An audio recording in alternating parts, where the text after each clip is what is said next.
first of all, can you hear that over there? I can smell it. Oh, you can smell it? I can almost taste it. Ooh. That's the next segment coming up. And we have a phenomenal chef on today. So we're going to get to that in a little bit. But right now we have a phenomenal artist on. You've already met her. You've seen her perform. Allie Colleen, kind of like Jolene. I think there was a famous song about a Jolene too, right? When I cover it in my set, I will make them sing one chorus of Colleen until I am satisfied with it. There it is. Hey, yes. There it is. There it is. So I love, you've already dubbed what you're doing now. You're a work in progress. I am. What does that mean? That means that I will never be boring. I don't know what happens after perfection, but it doesn't seem to be awesome or like anything like that. I also feel like just sometimes there's expectations that I don't know if I have the boots for, so I'm just going to let you know right off the bat. Okay. We love what you're doing. We love the sound. I understand from Bev, who's side stage here, she's a lady that kind of helps you get around and plan some things, that you're going to remain an indie artist. You're not really, most people we have on this stage, they're really striving to get signed. They want somebody to see them. You want to do it your way. Talk about that. I really want to do it my way.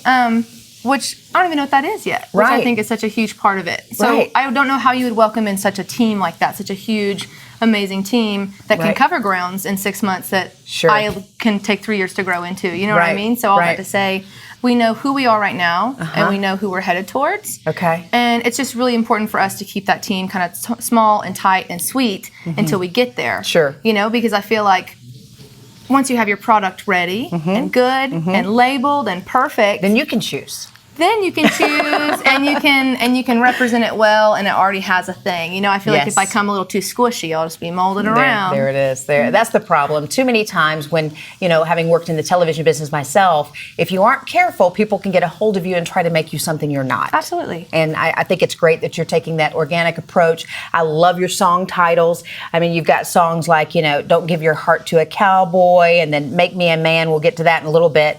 But I understand there are also Easter eggs in all of your songs. I do. There's always Easter eggs. Okay. And I asked you about those leaving boots on the front porch, and you said he wouldn't be that crazy, or I said no one would be stupid enough to do that. Nobody would be stupid enough to do that. So that song was not about anyone, huh? Don't Leave Your Heart to a Cowboy came from this wonky conversation that I chose to have with my dad for some reason, like the worst person to have it with. Because I'd walked into his house, I guess that day, and anyway, I was leaving later, and he goes, "Hey, bud, your boots are by the door." And I go, "Oh, yeah, because I'm a cowboy." And I ran over to get him. And he goes, "You're like a gentleman or something?" I go, "No, Dad, I need like a swift exit." And instantly I was like, "That's a song." That's a song. And instantly I was like, "Bye, Dad. Have a good day. Love you. Sorry. Have a." I gotta go right. I gotta go. So that's kind of where that one came from. But just that archaic history of cowboys. That's how cool they are. Comes. You know what I mean? They're so cool. They can do everything. Cool.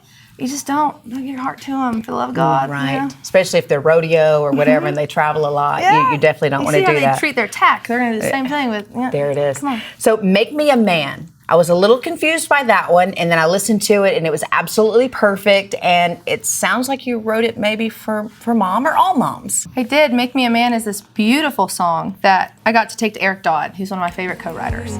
God, make me a man, worthy of my mama, to hold her tight when I'm not around.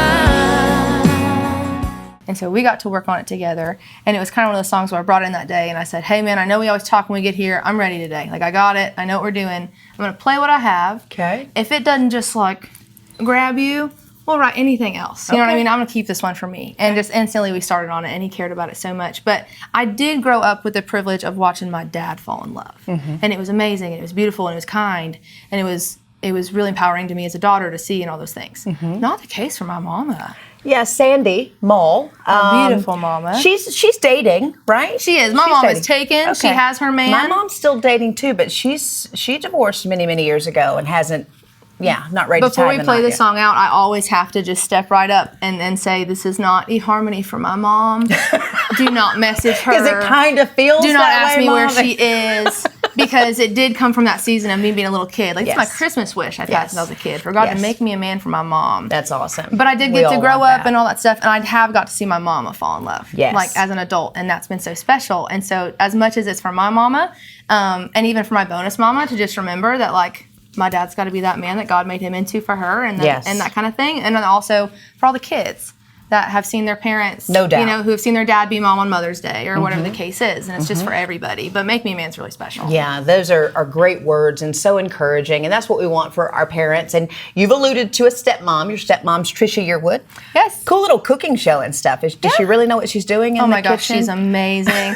I wouldn't have survived, y'all, if Trisha hadn't came in the house with us. My bonus mom is amazing. I have 3 amazing parents. That's awesome. And then, like I said, my mom's in a beautiful relationship with a man that I do adore and love as well. So, and you've got the sisters, and you guys still a very close knit. We're very close. Both my sisters are in Oklahoma, so I go see them when I can, and I have little nieces. My parents have grandbabies, and so we also get to go home and be a family, and it's awesome. So you're still talking to Dad then? Every now and then.